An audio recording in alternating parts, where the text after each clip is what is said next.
Come on, it's still going on. People that are participating are Chinese, and they start bidding enthusiastically, and then they drop out, and they're supplanted by all these bidders from Korea. When it got higher, my son had texted, he was in California, and he had texted, Mom gave Lark a hug at 30 to 50,000. What's she going to do now? How much was it? I don't know. I want to hear this shit. It was just a joke, like.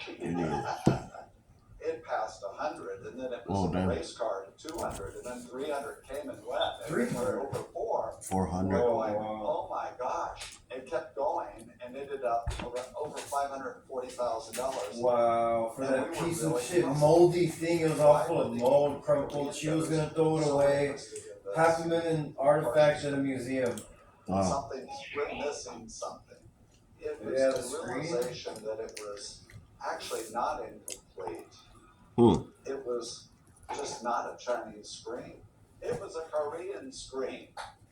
And it was a Korean screen that was purposely created to copy a Chinese screen. This is an important it really shocked me. It shocked the audience of Chinese bidders who were bidding. It shocked my staff. It shocked all of us. We're surprised. I just, to this day, I can't really comprehend that much money for a screen. Particularly a moldy screen. A moldy one that I was going to buy. That's what you were just saying. There's The guns moldy, that are works screen. of art. We know Raphael Elledge best for his folksy enthusiasm about Civil War artifacts. This is the kind, when you see it, you say, ring-a-ding-ding, baby. It's on. But in Boston in 2012, he had the chance to appraise something even older and rarer. Oh, At the end of the day, this gentleman walks up with a cartridge pouch thrown over his shoulder. And I look at it and I thought, Yeah. well, it's just a reproduction. And he takes it off very roughly. He throws it, literally A throws gun it on the pouch. table. I'm like, I can't do this. And then I got to look at it. Oh my goodness, it is. And I start talking to the guy, and he has no idea what he has. What I believe is a Civil War cartridge pouch. Has a regimental number on it. I don't know if that's a New York regiment or a Massachusetts regiment. Where'd you get it at? It was in the house that my parents bought down on the Cape at the very end of World War II. And there were a bunch of things in the attic, and that's where it came from. Would you be surprised if I told you it's a little earlier than Civil War? Yeah, I would be. Well, in the century before then, we had some guys come over from England, and they wore red coats. And if you notice in the center of the plate, it's got some red. I noticed that. That's because this is an original Revolutionary War soldier's cartridge box. No kidding. And it's not 43rd New York, it's not 43rd Massachusetts, it's the 43rd Light Infantry of the British soldiers from the Revolutionary War. Wow. On the outside of the box, it had, to this point, the the people Washington defeated, they non-excavated left their bag example here. of that Oh, yeah. plate. And the plate says 43rd. Oh, man. He's saying that's the only bag that they have not in existence, that have not come out of the ground, that's just been in someone's attic the whole Not time. only in Oh, Boston, damn. they were at the Battle of Bunker Hill. Yes. They were at the Battle of Lexington. Yes. And we don't know for sure, but it's quite possible that this cartridge box that's sitting between us today was at those battles. Really? I found out later that the box was probably made just a little bit after Bunker Hill, but it could have been at Yorktown. And a lot of times when we do an appraisal, after the fact, we learn things that we didn't know. We know a lot, but we don't know it all. I had people inform me that there were two kinds of cartridge boxes for the British. They had a belly-mounted cartridge box, and the one that goes over the shoulder like this one is known as a cartridge pouch. A lot of times over the years when we've had somebody bring in a cartridge box, a cartridge pouch that they think is Civil War, it's either a reenactor's piece or it's post-war and worth a lot less. So usually we have to tell them not so happy news. This one was wonderful because I got to tell him not only was it a lot better than what he thought it was spectacular. There aren't enough superlatives for this box. How much did it bring, man? It's the only one in existence. from Washington, from when America was It's just established. flawless. Mm. It's got the original closure Wow. tab, still present. That's It's got the from King original wood Louis' block on the 43rd inside. Infantry It's got the when the original English video were fighting on the us bottom. for our independence in the first place. And 1700s. finding all damn. of those things together is It like goes lining back. up all of those numbers on the lottery ticket. It doesn't happen but once every so often. If this was a Civil War cartridge box with a sling and everything, you're talking around $1,000, maybe $1,500 if it's really pretty. It's a whole different It's ballgame. 150 years older than This that. one on today's market retail for between $20,000 and $25,000. $25,000. Oh, good. That's amazing. It's $25,000. amazing. It's Revolutionary War. It's When revolutionary. we get done, we go back over, and I always make it a point just to say hi to the Revolutionary. person and to thank them for being there. Yeah, And 1790s, he's like, well, that was 1770s. really neat. And he throws it back over his shoulder, and he You know, bebops that's out. 320 years old, that box. I'm hoping that he's not wearing that box around the camp somewhere today. I tell He's the guy wearing it what on the I beach. think is a And it's all conservative he's man. wearing. I wasn't a very smart man. Because after the fact, I realized it's the only one. If you want one, you have to buy that one. And It was the only one. I think without a doubt, it would bring at least 50. And it wouldn't surprise me at all if it didn't bring twice that, if the right people didn't. Damn, 100 grand. Roadshow's visit to Birmingham, Alabama in season 19 saw expert Colleen Fesco salute to a stunning portrait by Frederick Remington, famed artist of the American West, a discovery that epitomizes the phrase museum quality.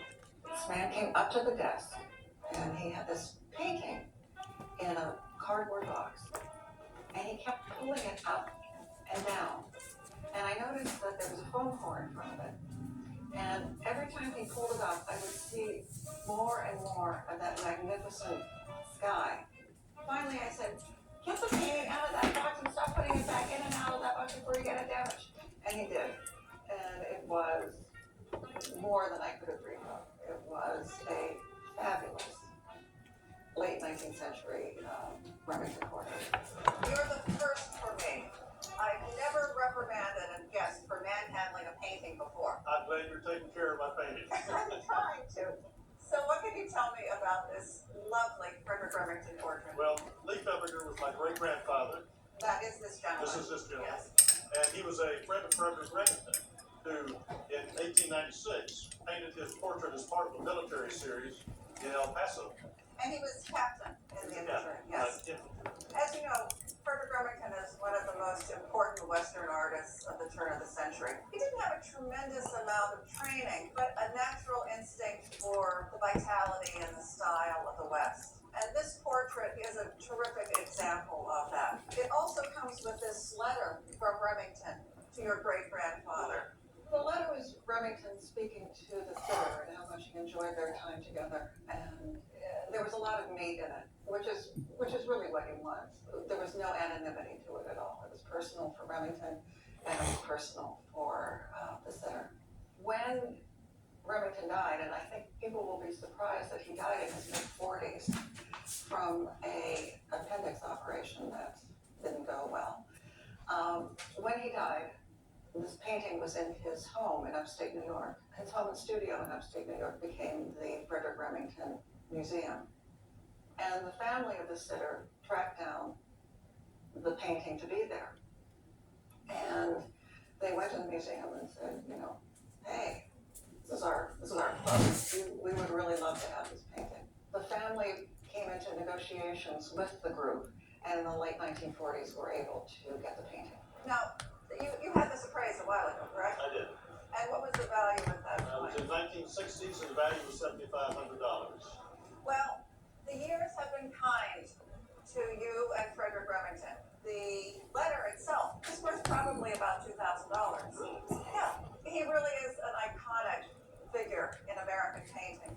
And this piece with the very dashing figure, the beautiful shadow, the abstracted landscape behind, is really a wonderful example of Remington's work at the turn of the century. And this piece together with the letter would be something that I would value at auction between $600,000 Oh, shit. and $800,000. I was hoping I would be wildly exuberant.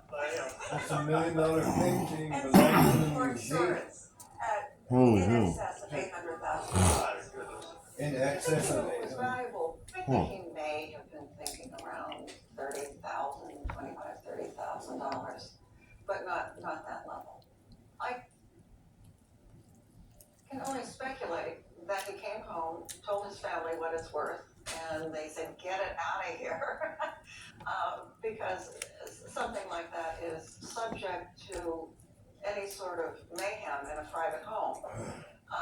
And it's much safer in a museum.